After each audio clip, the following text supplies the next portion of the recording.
Praise the lord. ప్రభునందు ప్రియమైన సంఘ బిడ్డలకు మరి ఈ వాక్యాన్ని వీక్షిస్తున్న ప్రతి ఒక్కరికి మన ప్రభును రక్షకుడైన యేసుక్రీస్తు నామములో మీ అందరికీ శుభాభివందనాలు తెలియజేస్తున్నాం. దేవుడు మనను ప్రేమిస్తూ మనల్ని ఆదరిస్తూ ఈ యొక్క విపత్కరమైన పరిస్థితుల్లో క్రైస్తవులుగా ఉన్న మనము ఈ యొక్క ప్రపంచము కొరకును, దేశము కొరకును, మన రాష్ట్రము కొరకును ప్రార్థించవలసి అంటున్నాం. కాబట్టి ఈ యొక్క విపత్తు నుండి దేవుడు మనల్ని విడిపించేలాగా, త్వరగా ఆ యొక్క వ్యాక్సిన్ ని కనిపెట్టేలాగా, దేవుని చిత్తము లేకుండా ఏది జరగదు. ఆయనను దేవుని సన్నిధిలో క్రైస్తవులుగా ఉన్న మనము ప్రార్థించాలి గనుక ప్రతి ఒక్కరూ ప్రార్థనలో సాగాలి అని ఆశపడుతున్నాం. దేవుని యొక్క వాక్యాన్ని చదువుకుందాం. పరిశుద్ధ లేఖనాల నుండి మత్తయి సువార్త 6వ అధ్యాయము 23వ వచనాన్ని చదువుకుందాం. మత్తయి సువార్త 6వ అధ్యాయము 23వ వచనాన్ని చదువుకుందాం. నీ కన్ను చెడినదైతే నీ దేహమంతయు చీకటిమయమై ఉండును. నీలో నుండి నా వెలుగు చీకటి అయి ఉండిన ఎడల ఆ చీకటి ఎంతో గొప్పది. దేవుడు పరిశుద్ధ వాక్యాన్ని దీవించును గాక. ఆమేన్. చదవబడిన లేఖనాలు గనక ఒకసారి మనం జ్ఞాపకం చేసుకుంటే, యేసు ఈ భూలోకానికి వచ్చిన తరువాత ఆయన చెప్తున్న ఒక చక్కటి మాట, నీ కన్ను చెడినదైతే నీ దేహమంతయు చీకటిమయమై ఉండును.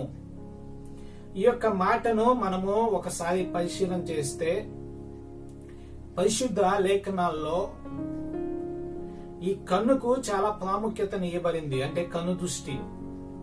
మనము పని చేస్తున్నప్పుడు ఏదైతే పని మీద కన్ను దృష్టి ఏ విధంగా అయితే పోతుందో ఆ కన్ను దృష్టి ప్రకారమే ఆ పనిని చేసుకుంటూ పోతాం.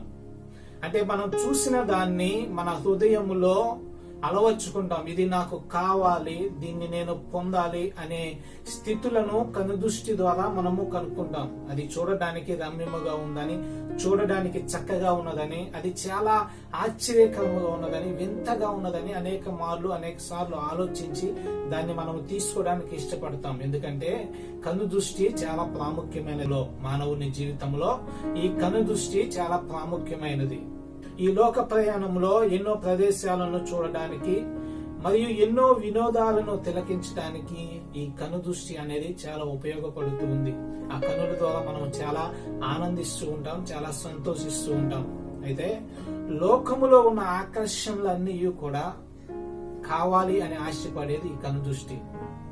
ఎప్పుడైతే చూడగానే ఇది నాకు నచ్చింది అని తెలియజేస్తాం. ఎందుకంటే కనుల ద్వారా చూసిన దాన్ని మన హృదయానికి, మన దేహానికి అది అవసరము అనే మాట నోటి ద్వారా తెలియజేస్తుంది ఈ కను దృష్టి. అయితే వాక్య లేఖనాల్లో మనం ఒకసారి గమనిస్తే సాతాను ఈ లోక ఆశలను నీకు చూపించడానికి నీ కను దృష్టి పైన అనేకమైన ఆకర్షణలను ప్రయోగిస్తాడు. పరిశుద్ధ లేఖనాల్లో మనం ఒకసారి గమనిస్తే అవ్వ అనే వ్యక్తిని మనం చూస్తాం. అవ్వ, ఆదాము అనే వ్యక్తులను మనం చూస్తాం.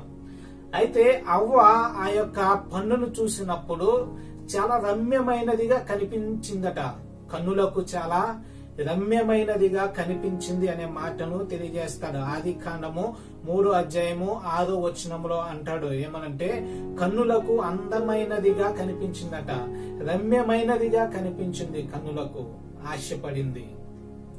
అలాగే పరిశుద్ధ లేఖనాల్లో లోతును మనం జ్ఞాపకం చేసుకుంటే ఆది కాండము 13వ అధ్యాయం 10వ వచనంలో లోతు కన్నులెత్తి చూసినప్పుడు అక్కడ ఇద్దరు వ్యక్తులు ఉంటారు. ఒకరు అబ్రహాము, మరియు లోతు. వాళ్ళిద్దరు కన్నులెత్తి చూశారట. లోతేమో సొదొమ గుమరాల వైపు వెళ్ళిపోయాడు. ఆకర్షణగా ఉన్నది, చాలా చక్కనైన ప్రదేశముగా ఉన్నది, చాలా పచ్చగా ఉన్నది అని ఎంచుకుని ఆ లోతు ఆ యొక్క ప్రదేశానికి వెళ్ళిపోతాడు. అబ్రహాము ఆ యొక్క రాళ్ళు గుట్టలు కలిగిన ప్రదేశాన్ని ఎంచుకుని పోతాడు. అయితే కను దృష్టి చాలా ప్రాముఖ్యమైనది. కన్నులతో చూసే ప్రతిదీ పచ్చగా ఉండాలి. ఎందుకంటే నీ కన్ను చెడినదైతే నీ దేహమంతయు కూడా పాడైపోతుంది అనే మాటను తెలియజేస్తున్నాడు. నీ దేహమంతయు కూడా చీకటిమయమైపోతుంది అనే మాటను తెలియజేస్తున్నాడు. పరిశుద్ధ లేఖనాల్లో మనం గమనిస్తే సంసోను అనే వ్యక్తిని మనం గమనిస్తాం. ఒక యవనస్తుడు. అతడు జన్మించక మునుపు ఆమె తల్లి పొలములో ఉన్నప్పుడు యెహోవా దూత వచ్చి ఆమెతో మాట్లాడుతూ ఉంటది. నీవు గుడ్రాలుగా ఉన్నావు, దేవుడు నీ వాకిట నీ గర్భమున ఒక బిడ్డను జన్మించబోతూ ఉన్నాడు. అతడు దేవునికి నాజీరైన వాడు, ఫిలిష్తీయుల నుండి ఇశ్రాయేలును కాపాడుతాడు అనే మాటను తెలియజేస్తాడు. అయితే న్యాయాధిపతుల గ్రంథము 13వ అధ్యాయము 9 నుండి 23 వచనాల్లో ఆ యొక్క దూత ఏ మాటలైతే తెలియజేయబడిందో, నీవు ఎట్లా ఉండాలో, నీవు మద్యమైనను ఒకవేళ ద్రాక్షారసమైనను అపవిత్రమైనదని దేనినైనను నీవు ముట్టుకొనకూడదు, దాన్ని నీవు నీ దేహానికి స్వీకరించకూడదు అనే మాటను తెలియజేస్తాడు. అతడు ఆ బిడ్డ గురించి చెప్తాడు. ఆ బిడ్డ నాజీరు చేయబడిన వాడు, అంటే దేవునికి నాజీరు చేయబడిన వాడు. అతడు ఈ ఫిలిష్తీయుల చేతిలో నుండి ఇశ్రాయేలీయులను రక్షిస్తాడు అనే మాటను తెలియజేస్తాడు. ఆ దూత చెప్పిన తరువాత 13వ అధ్యాయం 24వ వచనంలో, తరువాత ఆ స్త్రీ కుమారుని కని అతనికి సంసోను అనే పేరు పెట్టబడెను. ఆ బాలుడు ఎదిగినప్పుడు యెహోవా అతనిని ఆశీర్వదించెను. ఇక్కడ దేవుని దూత, యెహోవా దూత ఏ మాటలైతే తెలియజేసిందో ఆ మాటల ప్రకారము ఆ స్త్రీ ఒక బిడ్డను కనింది. కనిన తరువాత అతనికి సంసోను అనే పేరు పెట్టబడింది. అతడు ఎదిగే కొద్దీ ఆశీర్వదించబడుతున్నాడట. విద్య యందు ఆశీర్వదించబడుతున్నాడు, బలము యందు ఆశీర్వదించబడుతున్నాడు, తెలివితేటల యందు కూడా ఆశీర్వదించబడుతున్నాడు. ఈ సంసోను ఎదుగుతా ఉన్నాడు. వివాహము చేయబడింది. ఎంతో చక్కగా జీవిస్తున్న ఆ కుటుంబంలో సింహము అతనికి ఎదురుగా వచ్చినప్పుడు సింహాన్ని చీల్చివేస్తాడు. మరి ఒకసారి వెళ్ళినప్పుడు ఆ సింహము ఎలా ఉన్నది, నేను చీల్చబడిన సింహం ఎలా ఉంది దాన్ని చూడడానికి వెళ్ళాను. అక్కడ ఉన్న తేనెను ముట్టుకుంటాడు, ఆ కళేబరంలో ఉన్న ఆ తేనెను ముట్టుకుంటాడు. దానిని బట్టి అపవిత్రపరచబడతాడు. దాన్ని తీసుకుని వచ్చి తల్లిదండ్రులు కూడా ఇస్తాడు.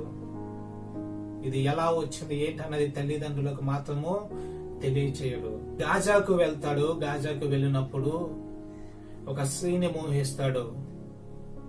ఆ స్త్రీతో, ఆ వేశ్యతోటి చేయకూడని అసాంఘిక కార్యాలు చేస్తూ ఉంటాడు. దేవునికి నాజీరు చేయబడిన వాడు, దేవుని ప్రజల కొరకు ఎంచబడిన వాడు వేశ్యతో కలిసి చీకటిలో జీవిస్తా ఉన్నాడు. ఫిలిష్తీయుల మీద పడుతున్నారని ఎరిగి అక్కడ నుండి చేస్తాడు. వాళ్ళ మీదకి వచ్చినప్పుడు బలము చేత, ఎంతో బలమైన వ్యక్తి, సింహాన్ని చీల్చివేశాడే, నక్కలను పట్టుకుని తోకలు ముడివేసి వదిలేస్తాడే, వారి పంట పొలాలన్నిటినీ పాడు చేసేస్తాడే. అటువంటి బలమైన వ్యక్తి ఒక వేశ్య దగ్గర లొంగిపోతూ ఉన్నాడు. దేవుని ప్రణాళిక పట్ల జీవించవలసిన వాడు దేవుని ప్రణాళికను నిర్లక్ష్యము చేసేస్తూ ఉన్నాడు. దేవుని ప్రణాళికను తోచిపుచ్చేస్తూ ఉన్నాడు. దేవుడు ఎంత శ్రద్ధ కలిగి అతన్ని పెంచమన్నాడో అటువంటి శ్రద్ధ ఈ సంసోనికి దేవుని పట్ల లేదు. దేవునితో గడపాలనే ఉద్దేశము లేదు. వేశ్యతో సాంగత్యము చేస్తూ ఉన్నాడు. ఫిలిష్తీయులు దండెత్తి వస్తున్నారని ఎరిగినప్పుడు అక్కడి నుంచి వెళ్లిపోతూ ఉన్నాడు. వారి మీదకి వచ్చిన వారిని 1000 మందిని ఒక దవడ ఎముక చేత చంపేస్తాడు. అటువంటి బలమైన వ్యక్తి చీకటిలోనికి వెళ్ళిపోతున్నాడు. ఎందుకంటే తన కన్ను దృష్టి వేశ్య మీద ఉండిపోయింది. తన కన్ను దృష్టి దేవుణ్ణి విడిచిపెట్టడానికి ఇష్టపడుతూ ఉంది. తన కన్ను దృష్టి అంతయు కూడా ఆ చెడ్డ కార్యాల మీద, అసాంఘిక కార్యాల మీద ఆ కను దృష్టిని పెడుతూ ఉన్నాడు. న్యాయాధిపతుడి గ్రంథము 16వ అధ్యాయం 4వ వచనాన్ని ఒకసారి జ్ఞాపకం చేసుకుంటే, డెలీలా అనే స్త్రీని మోహిస్తాడు. ఆమె దగ్గరే ఉండిపోతాడు. ఆమెతో పాటుగా ఉండిపోతాడు. ఆమెతో పాటు జీవిస్తూ ఉంటాడు. అనుక్షణము అనుదినము వస్తూ ఉంటాడు. దేవుని యొక్క ప్రణాళికను నెరవేర్చవలసిన వాడు, దేవుని యొక్క ఆ యొక్క జనులను విడిపించవలసిన వాడు స్త్రీలతో సాంగత్యం చేస్తూ ఉన్నాడు. వేశ్యలతో సాంగత్యం చేస్తున్నాడు. ఇక్కడ డెలీలా అనే స్త్రీతో సాంగత్యం చేస్తున్నాడట. ఇప్పుడు అతని జీవితం ఎలా అయిపోయిందో తెలుసా? అతని కనుదృష్టి అంత పాపం మీద ఉండిపోయింది. ఇప్పుడు అతని దేహమంతయు కూడా చీకటిమయమైపోతూ ఉంది. ఇప్పుడు అతని దేహమంతయు కూడా చీకటిమయమైపోతూ ఉంది. అడిలేలా అనే స్త్రీతోటి ఫిలిష్తీయులు ఆమె దగ్గరికి వచ్చి నీకు ధనాన్ని ఇస్తాము, అతని బలం ఎక్కడుందో కనుక్కోమన్నప్పుడు పలుమార్లు అడుగుతా ఉంది. నా మీద ప్రేమ లేదా? నేనంటే నమ్మకం లేదా? నేనంటే నీకు ఎంతో ఇష్టము కదా? లాలన మాటలు నువ్వు చెప్తూ ఉన్నావు, నిజమైన మాటలు నాకు చెప్పట్లేదు. అనేక మార్లు అడుగుతా ఉంది. ఒకసారి చెప్తూ ఉన్నాడు, నన్ను తాళ్లతో కట్టివేస్తే నా బలమంతా కూడా పోతుంది. మరి ఒకసారి నా జుట్టును ఆ గోడకి వేసి మేకుల చేత కొట్టబడితే నా యొక్క బలమంతా పోతుంది అని చెప్తాడు. ఫిలిష్తీయుల మీద దండెత్తి వస్తున్నప్పుడు తన బలాన్ని పుంజుకునే వారిని ఎదిరించి వెళ్ళిపోతాడు. ఈ పలుమార్లు ఈ ఢిల్లీలా అడుగుతా ఉన్నప్పుడు అతడు విసిగిపోయి చావగోదెనని న్యాయాధిపతులు 16:15 అప్పుడు ఆమె నా యందు నీకిష్టము లేనప్పుడు నిన్ను ప్రేమించుచున్నానని నీవెందుకు చెప్పుచున్నావు? ఇది వరకు నీవు ముమ్మాలు నన్ను ఎగతాళి చేసి నీ గొప్ప బలము దేనిలోనున్నదో నాకు తెలుపకపోతు అని అతన్ని నేను పలుమార్లు విసిగిస్తా ఉందట. 16:16 ఆమె అనుదినము మాటల చేత అతన్ని బంధించి తొందర పెట్టుచున్నందున అతడు ప్రాణము విసికి చావగోరెను. ఎటువంటి సాంగత్యము చేస్తూ ఉన్నాడు? దేవుని ప్రేమించే వారితో సాంగత్యము కాదు, ఒక వేశ్యయందు, ఒక స్త్రీ యందు సాంగత్యం చేస్తున్నాడు. అతని సాంగత్యము ఎక్కడి దాకా వచ్చేసిందో తెలుసా? అతనిలో ఉన్న వెలుగును తీసేంత వరకు వచ్చేసింది. అతనిలో ఉన్న వెలుగంతయు కూడా పోయి చీకటి కమ్ముకునే దినాలు వచ్చేసాయి. నా బలము నా యొక్క జుట్టులో ఉన్నది. నా తల మీదకి నేను పుట్టిన కాడి నుంచి తల మీదకి నా మీదకి మంగలి కత్తి రాలేదు. చేసిన ఎడల నా బలము నాలో నుండి తొలగిపోయి ఇతర మనుష్యుల వలె అవుదునని ఆమెతో అన్నప్పుడు ఆమె ఫిలిష్తీయులకు ఈ మాటను తెలియజేసి లాలన మాటల చేత అతనిని సంసోనుని తన తొడల మీద నిద్రపుచ్చుతూ ఉంది. ఆ సంసోను ఆ తొడల మీద, ఆమె తొడల మీద, డెలీలా అనే స్త్రీ తొడల మీద నిద్రపోతూ ఉన్నాడు. వెలుగు సంబంధి అయిన వాడు చీకటి సంబంధులతో జీవిస్తూ ఉన్నాడు. నీ కన్ను చెరినదైతే నీ దేహం అంతయు చీకటిమయమయ్యును. ఇప్పుడు సంసోను జీవితము ఎలా అయిపోయిందో తెలుసా? అతని దేహం అంతయు కూడా చీకటిమయమైపోయింది. ఆ స్త్రీతో సాంగత్యం చేస్తూ ఆమె తొడల మీద నిద్రపోతూ ఉన్నాడు.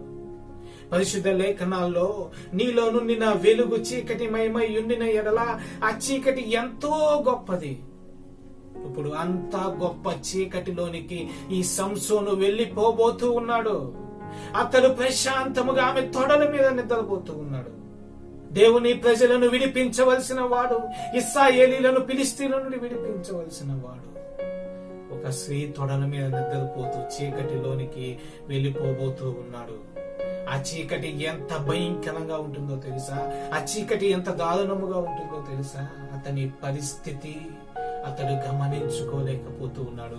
బలమున్నది, జ్ఞానమున్నది, విద్యలున్నాయి, కానీ ఉపయోగము లేని స్థితిలో 16:19 ఆమె తొడల మీద అతన్ని నిద్రపుచ్చి ఒక మనుష్యుని పిలిపించి వాని చేత అతని తల మీద 7 జడలను సవరము చేయించి అతన్ని బాధించుటకు మొదలు పెట్టెను. అప్పుడు అతనిలో నుండి బలము తొలగిపోయెను. అతనిలో నుండి బలము తొలగిపోయి ఆ జుట్టుని ఎప్పుడైతే తొలగించారో అతనిలో ఉన్న బలమంట, అంటే దేవుని శక్తట తొలగిపోయింది. అంటే ఏమైపోయిందో తెలుసా? నీలో ఉన్న వెలుగు అనగా అతనిలో ఉన్న వెలుగు చీకటిమయమైపోయింది. ఇప్పుడు ఆ చీకటి బహు గొప్పదిగా ఉండిపోయింది, అంటే బహుకూలముగా ఉండబోతూ ఉంది. ఇప్పుడు ఫిలిష్తీయులు వచ్చేసారు. దండెత్తి నీ మీదకి వచ్చారని తెలియజేసినప్పుడు అతడు ఎప్పటిలాగానే బలముతో పుంజుకుంటూ ఉన్నాడు. కానీ దేవుడు విరనాడిపోయాడన్న విషయాన్ని గ్రహించలేకపోయాడు. చీకటి సంబంధంలో ఉండిపోయిన వాడు దేవుడు విరనాడిపోయాడని ఎలా తెలుసుకుంటాడు?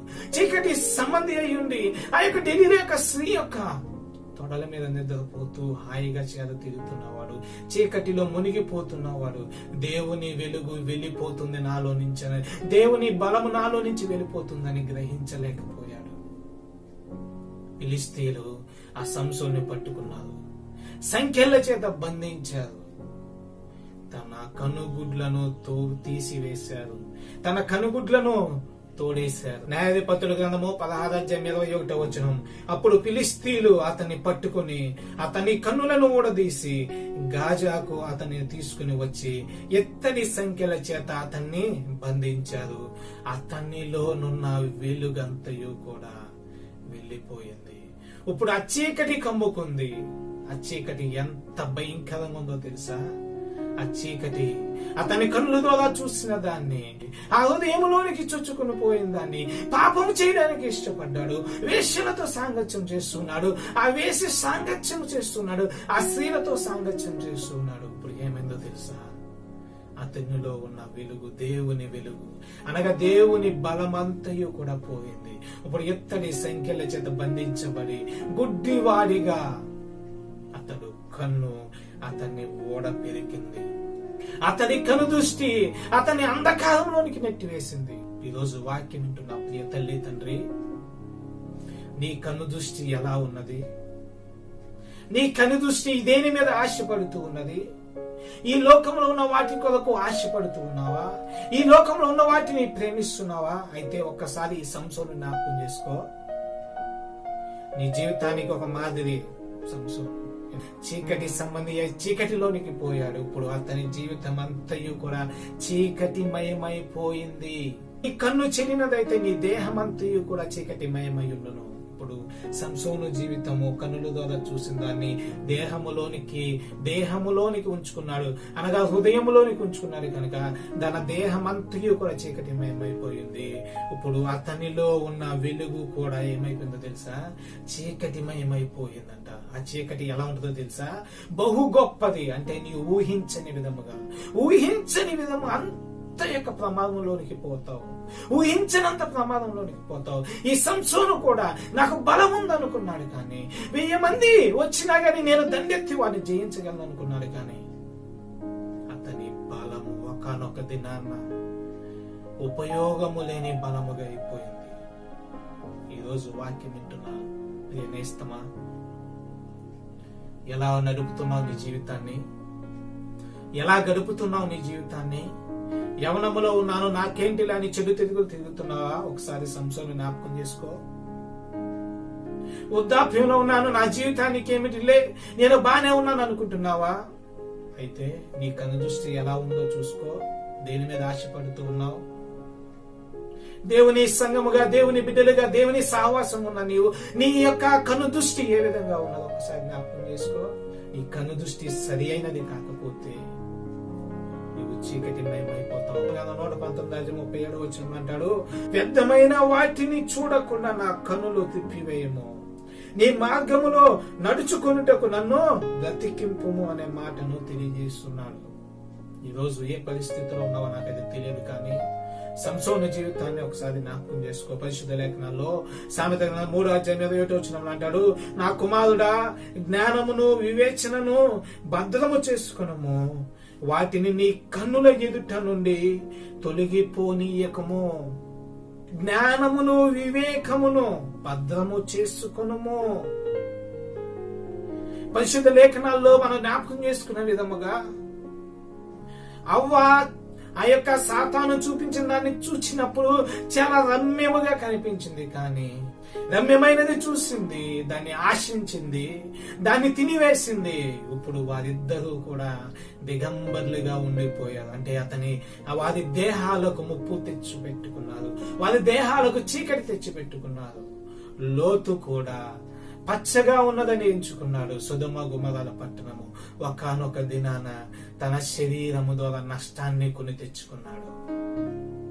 పరిశుద్ధ లేఖనం అందుకే చెప్తూ ఉంది, నా కుమారుడు ఆ జ్ఞానమును వివేకం భద్రం చేసుకును, వాటిని నీ కన్నుల ఎదుట నుండి తొలగిపోనీయకుము. చాలా జాగ్రత్తగా గమనించాలి. అదే మాట మత్తయి సువార్త 6:29 అంటాడు, దేహమునకు దీపము కన్నే గనుక నీ కన్ను తేటగా నుండిన ఎడల నీ దేహమంతయు వెలుగుమయమై ఉండును. ఎంత చక్కటి మాట!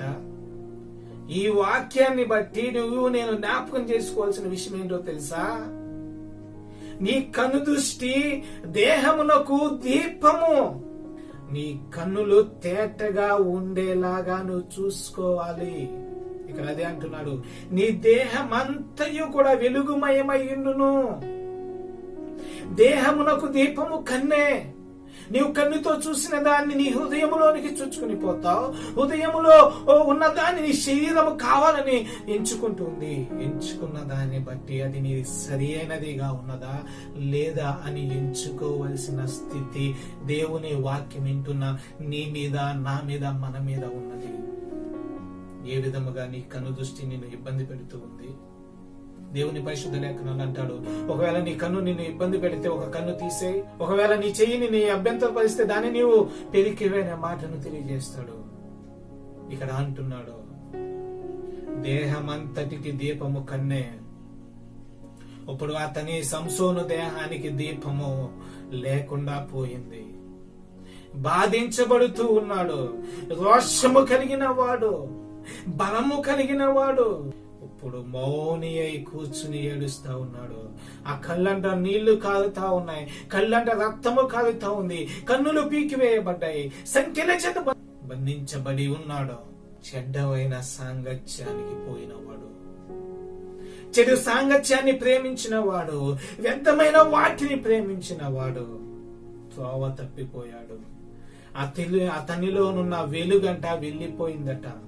అతనిలో ఉన్న బలము వెళ్ళిపోయిందని గ్రహించలేకపోయాడు. ఇప్పుడు అతని పరిస్థితి ఎలా ఉందో తెలుసా? ఆ చీకటి ఎంతో గొప్పదైపోయింది. అంటే అతను భరించలేనంత చీకటిలో ఉండిపోయాడు. ఏమి జరుగుతుందో తెలియదు, ఎక్కడ ఉన్నాడో తెలియదు, ఏ పరిస్థితిలో జీవిస్తున్నాడో తెలియదు, అతని దేహం మీద వస్సాలు ఉన్నాయో లేదో కూడా తెలియదు. అటువంటి స్థితిలో ఉండిపోయాడు సంసోను. నీ కన్ను దృష్టి ఎలా ఉన్నది తల్లి? నీ కన్ను దృష్టి ఎలా ఉన్నది తండ్రి? దేవుని వాక్యం వింటున్న నీవు నేను మనము ఏ విధంగా ఉండాలో వాక్య లేఖనం తెలియజేస్తున్నాడు. నీ కన్ను దృష్టి తేటగా ఉండాలి. లేకపోతే నీ కన్ను దృష్టి అంతయు కూడా తేటగా లేకపోతే నీ దేహం అంతయు కూడా చీకటిమయమైపోయి నీలో ఉన్న వెలుగట చీకటిమయమై ఉండును. నీలో ఉన్న వెలుగంతయు కూడా చీకటిమయమైపోతే ఇక నీవు దేవుని సంబంధిగా ఉండవు, వెలుగు సంబంధిగా ఉండవు, చీకటి సంబంధిగా ఉంటావు. అందుకే అంటున్నాడు, నీ దేహమునకు దీపము కన్నే గనుక నీ దేహాన్ని జాగ్రత్తగా కాపాడుకోవాలి. నీ కను దృష్టిని జాగ్రత్తగా కాపాడుకోవాలి. నీ దేహం అంతయు వెలుగుగా ఉండాలంటే సంసోను జీవితంలా కాకుండా, సంసోను వలె ఆ యొక్క చెడు అయిన వాటిని, వ్యర్థమైన వాటిని ప్రేమించకుండా దేవునికి నాజీరు చేయబడిన వాడు, దేవుని ప్రజలను కాపాడవలసిన వాడు బహు యవన ప్రాయములోనే కన్నుమూయబడ్డాడు. యవన ప్రాయములోనే అతడు చనిపోబడ్డాడు. ఈరోజు ఎందుకు ఆ పరిస్థితిని సంసోను తెచ్చుకున్నాడు తెలుసా? వేశ్య సాంగత్యం, చెడ్డమైన సాంగత్యాన్ని ప్రేమించాడు. తన జీవితంలో ఉన్న దేవుని శక్తిని కోల్పోయాడు.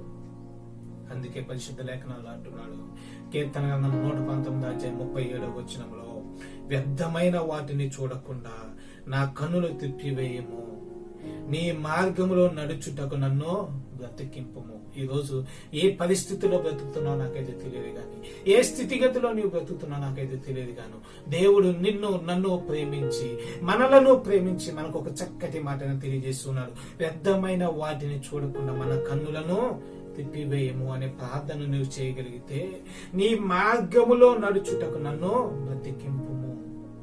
అటువంటి ప్రార్థన మీరు చేయాలి. సంసోను వలె నా జీవితం కాకూడదు ఆయన ప్రార్థన చేయాలి. వ్యర్థమైన వాటిని చూడకూడదు ఆయన ప్రార్థన చేయాలి. నా కన్ను దృష్టి, నా కన్ను నా మాట వినట్లేదు, నా కన్ను దృష్టిని తెరువు నాయన ప్రార్థన చేయాలి. నీవు చీకటి సంబంధివై ఉంటే ఇదిగో దేవుడు ప్రేమించి నిన్ను వెలుగు సంబంధిలోనికి తీసుకురావాలని ఆశపడుతున్నాడు. అందుకే ఆయన 2000 సంవత్సరాల క్రితం నీ కొరకు నా కొరకు వచ్చి సిలువలో యాగమైపోయాడు. ఆ సిలువలో వేలాడుతూ ఉన్నాడు. ఆకాశానికి భూమికి మధ్యలో వేలాడుతూ తెలియజేస్తూ ఉన్నాడు. మనకి ఈ మదన పాశములో నుండి, ఈ చీకటి క్రియల్లో నుండి నిన్ను విడిపించి వెలుగును నీకు ఇవ్వడానికి ఆయన పరమును విడిచి ఈ భూలోకానికి వచ్చాడు. నీవు నేను మనం ఏం చేయాలో తెలుసా? ఆ జీవాన్ని మన జీవితంలో పొందుకోవాలి. అటువంటి కృప దేవుడు మనందరికీ అనుగ్రహించి నడిపించును గాక. ఆమేన్. ప్రార్థన చేసుకుందాం. మహాపరిశుద్ధులను ప్రేమాకరికం గల తండ్రి, నన్ను మమ్మలను ప్రేమించి నాకు మాకు ఇచ్చిన ఈ శ్రేష్టమైన సమయాన్ని బట్టి నీకు లెక్కలేని స్తుతులు స్తోత్రాలు నాయనా. ఇదిగో వినబడిన వాక్యాన్ని బట్టి నీకు వందనాలు. కొద్దిసేపు నీ బిడ్డలకు ఈ వాక్యాన్ని అందిస్తూనే నన్ను బలపరిచినందుకు నీకు వందనాలు ప్రభువా. ఇదిగో విన్నా మేము సంసోను ఏ విధంగా అయితే తన యొక్క దేహాన్ని చీకటిమయం చేసుకున్నాడో అటువంటి స్థితి మాలో ఉన్నదేమో అని గుర్తెరిగి ప్రభువా నీలో ఉండి సాగిపోయేది మాకు సహాయం అనుగ్రహించండి. మా యొక్క అవిధేయతలను, మా యొక్క ప్రతి ఒక్క విధమైన అంధకార శక్తులను మాలో నుండి తొలగింప చేసుకుని నీ వెలుగులో సాగిపోయేవారిగా, మా కనుదృష్టిని సరి చేసుకుని, మా దేహాన్ని బాగు చేసుకుని నీ వెలుగును పొందేవారిగా మాకు సహాయం అనుగ్రహించి నడిపించండి. నీ దేహమునకు దీపము కన్నే అనే మాటను మేము గమనించి గ్రహించి వాక్యాన్ని విని సరి చేసుకునే మనసును మాకు దయచేసి నడిపించమని నజరేయుడైన యేసుక్రీస్తు నామమున అడిగి వేడుకుంటున్నాము తండ్రి. ఆమేన్.